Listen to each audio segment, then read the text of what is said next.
Okay, we've got all the wiring completed. Everything's done on the inside. MGB provides this nice little cover here just to kind of set on top of this. So what we're going to do is, now it's difficult to center this. No, not really.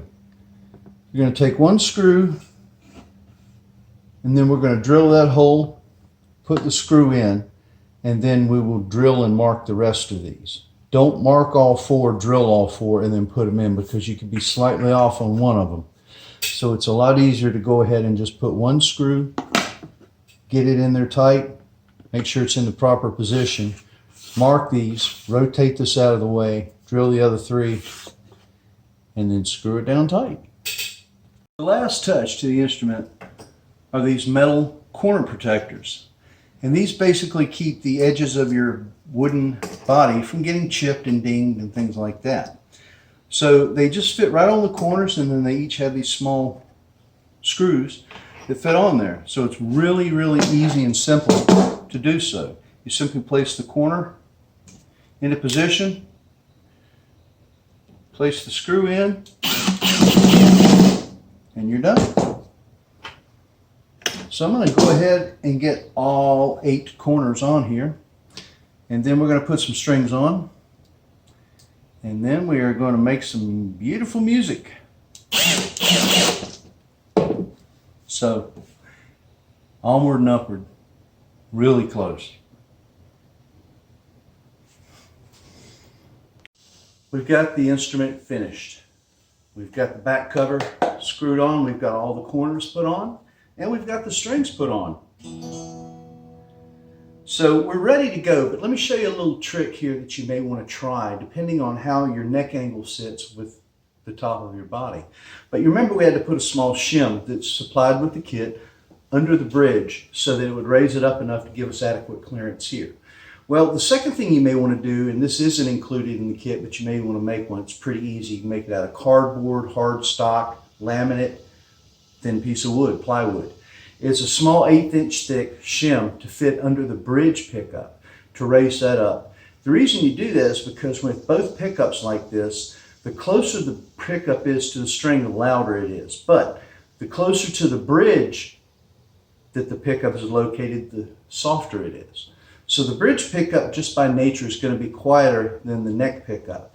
So if you move the bridge pickup closer to the strings, then the volumes tend to balance or equal out between the two when you're in a middle position here. So now I want to show you a few quick and easy tips to set up the guitar quickly, set the intonation in action, and get playing.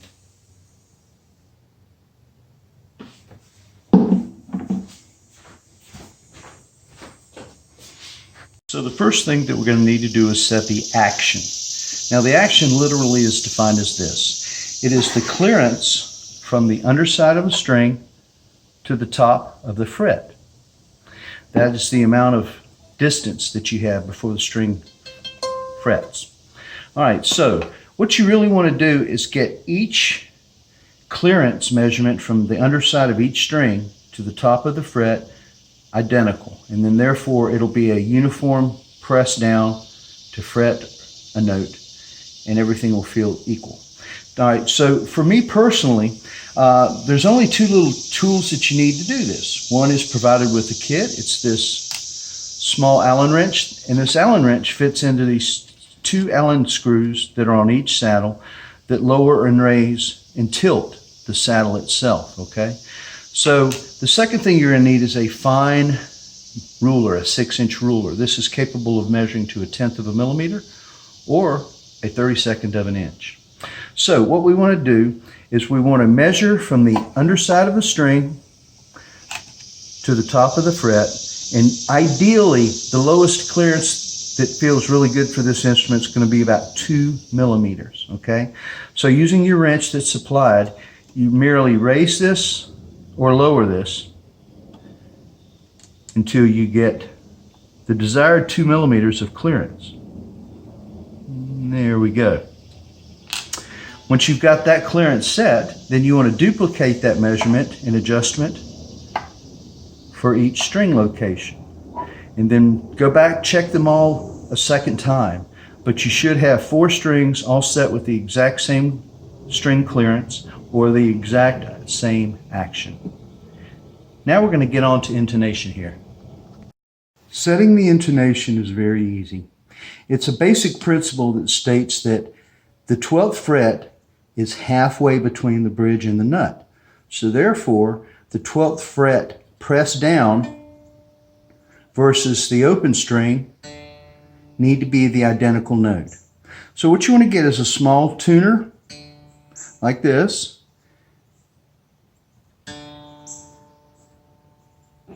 See, we're in perfect D, and then a small Phillips head screwdriver. Now the theory is this, real simply. We're going to hit the note, and then we're going to fret it at the 12th. If the note is sharp, it's got to go back. The fretted note is sharp, you move the saddle back. If the fretted note is flat, you move it forward. So in this case right here, we're going to have to move this back because it is a bit sharp. And then we'll do the same thing again. We're getting there. So we'll keep moving it back just a little bit.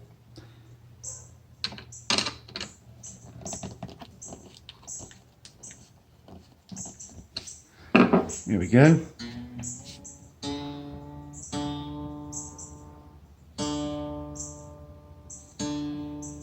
All right, so you'll see right here, we're perfectly on D.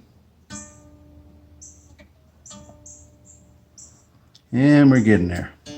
Always, if you're going to move the saddle back, you're increasing the string tension, so it's always prudent to tune it down a little bit before you move the saddle back. So we're going to go ahead and move this back just a little bit more. And that should have right where we need to be.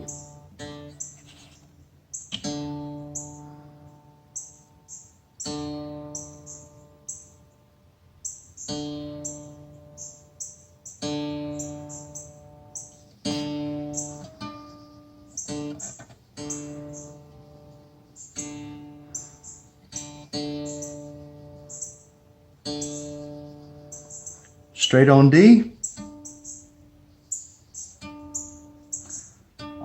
Straight on D. Open note, straight on.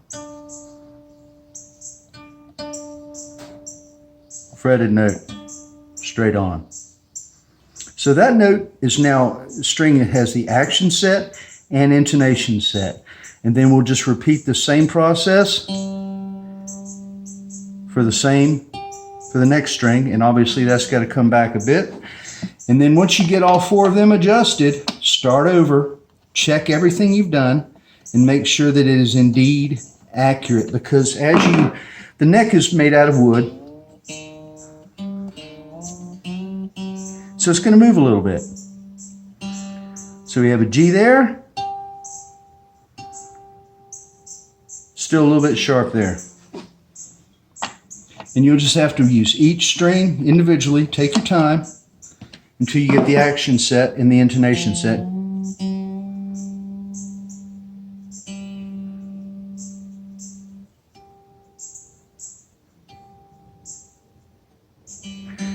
And that's how you do it.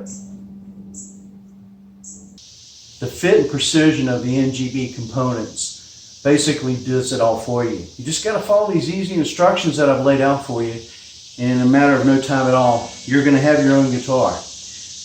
Well, we finished up our MGB Boxter guitar kit build. A couple of hours over the spread of 2 nights, and we've got a solid, fun little instrument. Didn't cost a lot of money, but we made it ourselves. So how does it sound? Okay, we've got a master volume and tone control, and then we've got a 3-way toggle switch that selects between a bridge, both, or neck pickup. And honestly, it sounds pretty great. The bridge pickup's got a lot of bite to it, and really has a lot of strident sounds. So it's more of a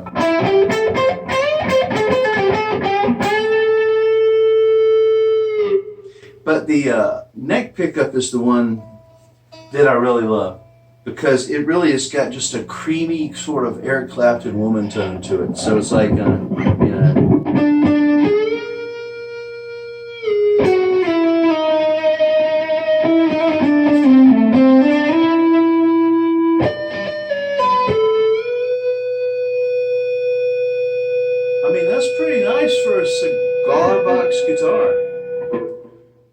So, this is a fun guitar to play. It's a fun guitar to own and build, and it doesn't take cost an arm and a leg and take, you know, weeks of your life involved. You can finish it any way you want.